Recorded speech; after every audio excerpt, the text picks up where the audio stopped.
जय हिंद, वंदे मातरम। आज हम चर्चा करेंगे भारत के परिचय के बारे में। और आज हम पढ़ेंगे भारत का विस्तार। देखो, भारत का विस्तार कहाँ से लेकर कहाँ तक है, उसके बारे में हम चर्चा करेंगे। तो सबसे पहले आप इस ग्लोब को देखिए। ये है नॉर्थ, ये साउथ, वेस्ट और ईस्ट। ये हमने इसको दिशाओं में बताया गया है। ये है 0 डिग्री, जिसे बोलते हैं भूमध्य रेखा। देखो, ये जो हमारा भारत है, हमारा जो प्यारा भारत है, वो कहाँ पर है?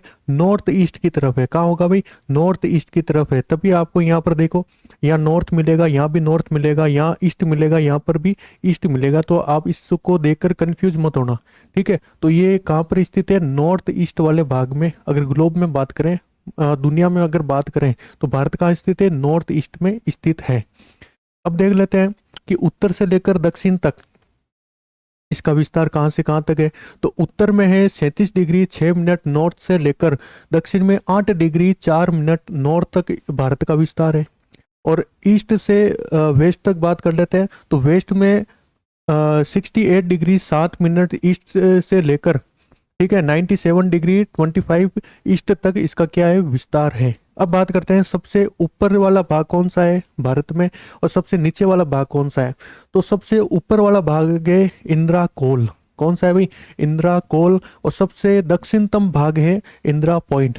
इसको याद कैसे करोगे? इंदिरा कोल, ठीक है। इंदिरा जी ने कोल उठाया, तो कोल ऊपर उठाया जाता है। और इंदिरा कोल से याद रखना इंदिरा पॉइंट, जो कि सबसे नीचे वाला या सबसे निम्नतम भाग है।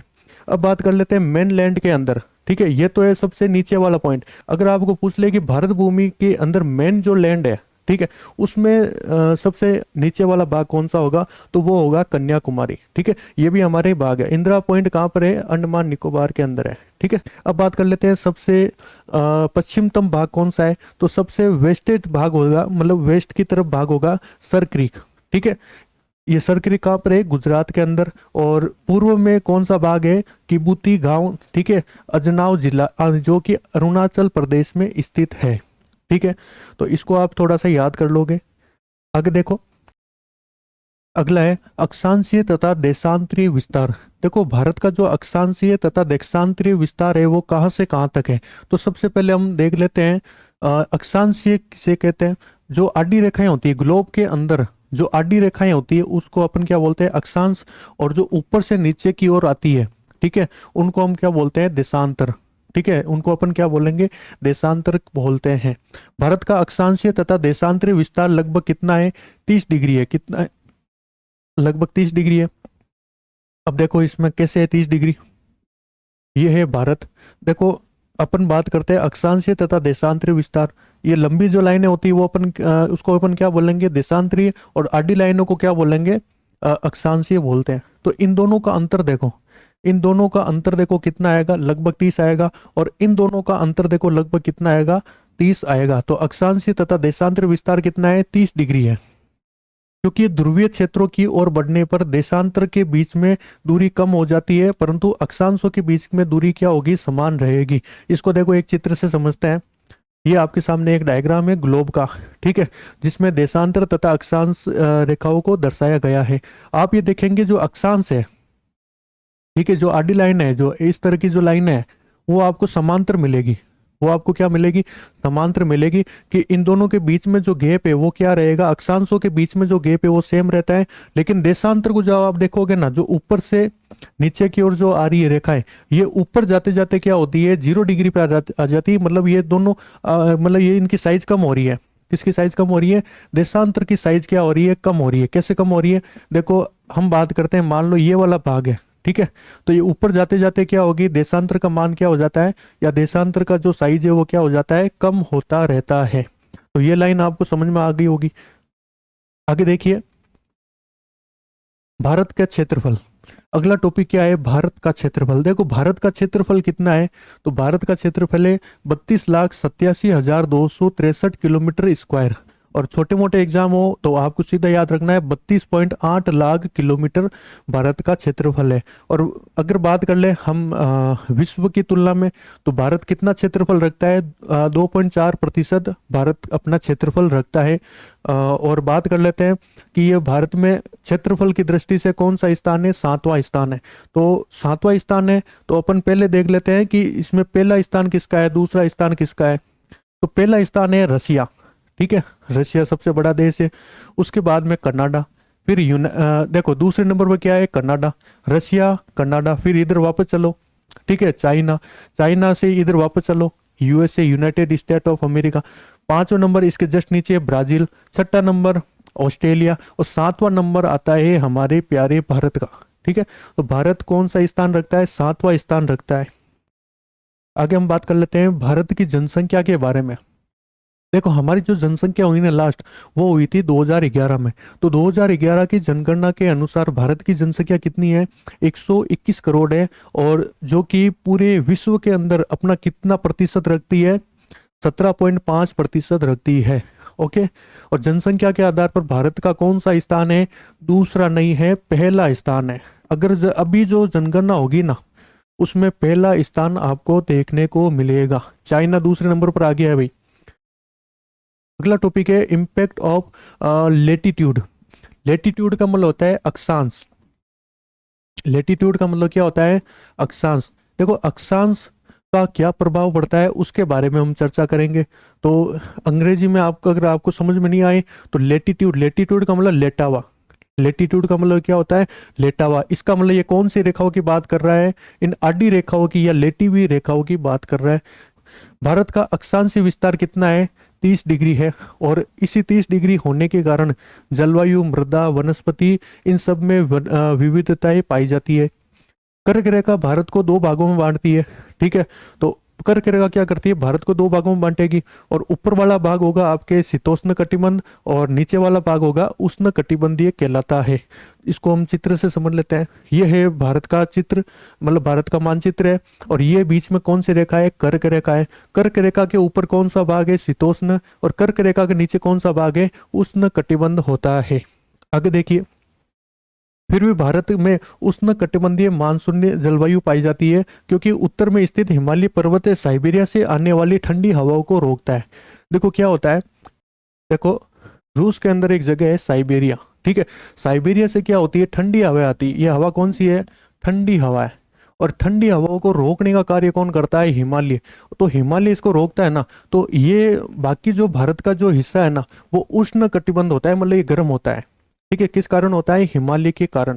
ये लाइन आपको समझ में आ गई भी। आगे अब हम बात करते हैं कर्क रेखा और भारतीय राज्य। देखो कर्क रेखा भारत के कौन से राज्यों से गुजरती है उसके बारे में हम एक डायग्राम से समझ लेते हैं। देखो ये है भारत का मानचित्र।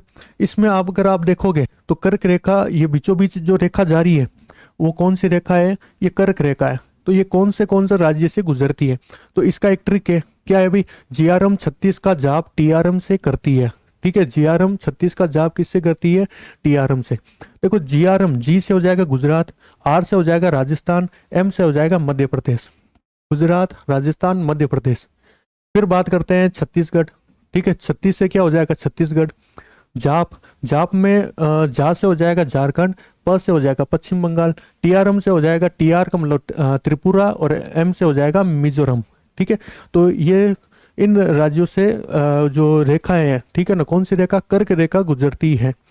आगे हम बात कर लेते हैं कि जो देशांतरीय रेखाएं होती है, जो ऊपर से नीचे या नॉर्थ से साउथ की ओर आती है, तो उसका क्या प्रभाव पड़ता है। भारत का देशांतरीय विस्तार कितना होता है, 30 डिग्री होता है, ठीक है। अक्षांशीय विस्तार भी 30 डिग्री और देशांतरीय विस्तार भी कितना होता है, 30 डिग्री होता है, जिस कारण से भारत के सबसे पूर्व तथा पश्चिमतम भाग के बीच में 2 घंटे का अंतर पाया जाता है, ठीक है। भारत का जो पूर्व से लेकर पश्चिम के तक जो समय का अंतर है ना, मैं आपको बताता हूँ। जैसे ये हो गया आपके पश्चिम वाला भाग और ये हो गया पूर्व वाला भाग, तो इसके बीच में कितना अंतर होगा, लगभग 2 घंटे का अंतर पाया जाता है।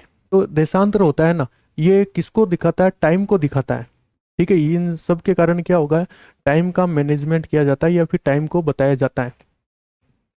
82 ईस्ट को भारत की स्थानीय समय गणना के लिए मानक देशांतर के रूप में चुना गया है। मानक देशांतर किसे चुना गया है, इंपॉर्टेंट प्रश्न है। 82 डिग्री ईस्ट को, ठीक है, किसको चुना गया है, 82 डिग्री ईस्ट को चुना गया है। भारत का समय जीएमटी से कितना आगे है, 5.5 घंटे आगे है। देखो जीएमटी क्या है, ये एक ग्रीनविच रेखा है जिसको हम जीरो से दिखाते हैं। यहाँ पर ये क्या है, जीरो है, इधर की ओर बढ़ोगे तो प्लस में जाएगा और इधर आओगे तो आपके माइनस में आएगा। तो भारत इस तरफ है, इसका मतलब प्लस के अंदर है। ठीक है, प्लस का मतलब क्या हो गया, आगे है। और कितना आगे है, यहाँ पर है।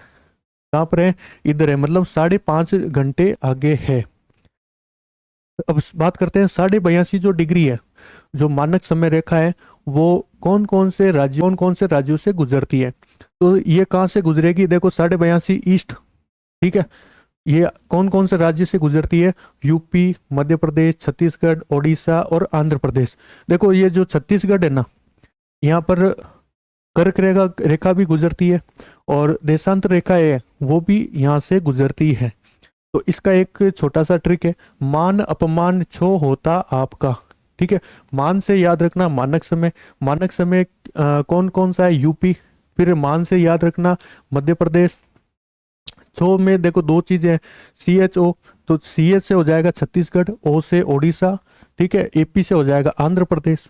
तो इन सबको आप याद कर सकते हो, ट्रिक से याद कर सकते हो या फिर आप डायरेक्ट याद कर सकते हो।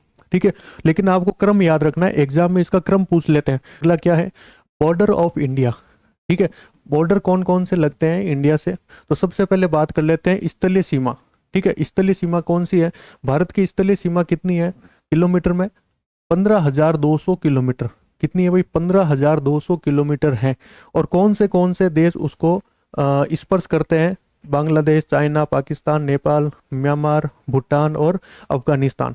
सबसे कम सीमा किससे लगती है, अफगानिस्तान से 106 किलोमीटर। ठीक है, जो भाग हमारे पीओ के जिस पर पाकिस्तान ने अवैध रूप से कब्जा कर रखा है ना, वही अफगानिस्तान की जो वहाँ पे सीमा लगती है पीओके में।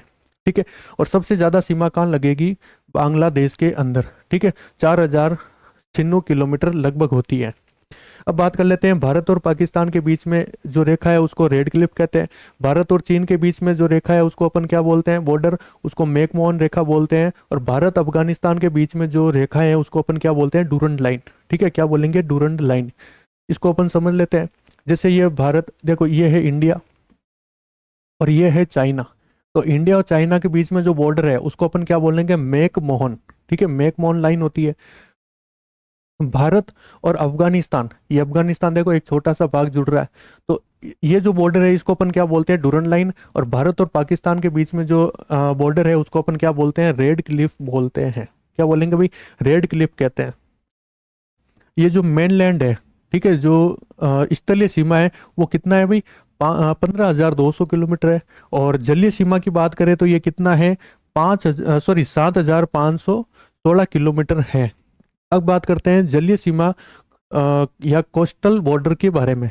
देखो जलीय सीमा कौन सी है, तो भारत की जो जलीय सीमा है वो कितना है, 7,516 किलोमीटर है।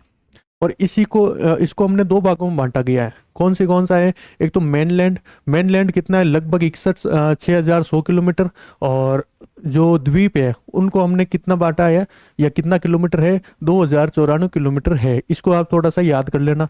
और सर्वाधिक तटीय सीमा लगाने वाले ये क्रम से नाम दे रखे हैं। तो सबसे ज्यादा कौन लगाता है, अंडमान निकोबार, ये एक ही याद कर लेना। और सबसे कम कौन लगाता है, दमन व दीव। ठीक है, जलीय सीमा इसकी सबसे कम लगती है। तो सबसे ज्यादा किसकी लगती है, सबसे कम किसकी लगती है, वो आप एक बार देख लेना। अगला है तटीय या सीमावर्ती सागर। देखो इसको समझिए कि जितने भी देश हैं जो समुद्र के पास स्थित है, तो यूएन ने क्या किया है, एक नियम बनाया कि भाई कोई भी देश है उसका कितना एरिया, उस समुद्र का एरिया, ठीक है, उस देश का अधिकार होगा। तो इसने क्या किया है, यूएन के ने यूनाइटेड नेशन ने एक यूएन क्लोज बनाया है जिसका नाम है UN convention on law of sea. ठीक है, समुद्र के ऊपर क्या बनाया, एक नियम बनाया है। ठीक है, तो बात कर लेते हैं बॉर्डर लाइन की। देखो ये है बेस लाइन, ये समुद्र, ये जो भारत का जो टेढ़ी मेढ़ी जो रेखा है ना, यहाँ से हमने क्या किया, एक बेस लाइन खींची। तो बेस लाइन से लेकर 12 नॉटिकल माइल, देखो जो दूरी होती है वो हम किस में दिखाते हैं, स्थल में तो आप माइल में दिखा दो, माइल, ठीक है, मील जिसको बोलते हैं।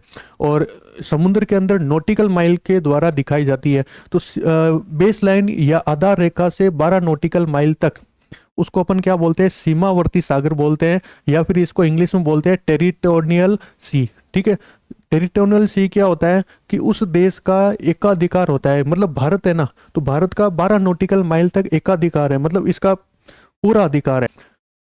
अब बात करते हैं कि बेस लाइन से लेकर 24 नॉटिकल माइल तक, ठीक है, उसको अपन क्या बोलते हैं, संलग्न सागर। उसमें वित्तीय अधिकार प्राप्त होते हैं या सीमा शुल्क ले सकता है। वित्तीय अधिकार का मतलब है कि अगर कोई जहाज आ गया 24 नॉटिकल माइल तक के बीच में, तो भारत उससे क्या कर सकता है, सीमा शुल्क ले सकता है। अब बात करते हैं अनन्य आर्थिक क्षेत्र, मतलब ये बेस लाइन से लेकर 200 नॉटिकल माइल तक, ठीक है, 200 नॉटिकल माइल तक क्या होता है, एक्सक्लूसिव इकोनॉमिक जोन होता है।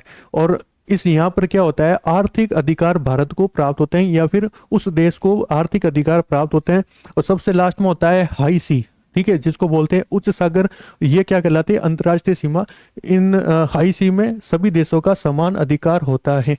अब इसको हम थोड़ा डिटेल में समझ लेते हैं। पहला है सीमावर्ती सागर या टेरिटोरियल सी, ठीक है ना। टेरिटोरियल सी क्या होता है कि ये आधार रेखा से कहाँ तक होगा, 12 नॉटिकल माइल तक स्थित होता है। इस क्षेत्र में भारत को क्या है, एकाधिकार प्राप्त है। दूसरा है संलग्न सागर। संलग्न सागर आधार रेखा से 24 नॉटिकल माइल तक स्थित होता है और इस क्षेत्र में भारत के पास वित्तीय अधिकार प्राप्त होते हैं। वित्तीय अधिकार का मतलब हो गया ये सीमा शुल्क ले सकता है, कस्टम ड्यूटी यहाँ से वसूल कर सकता है।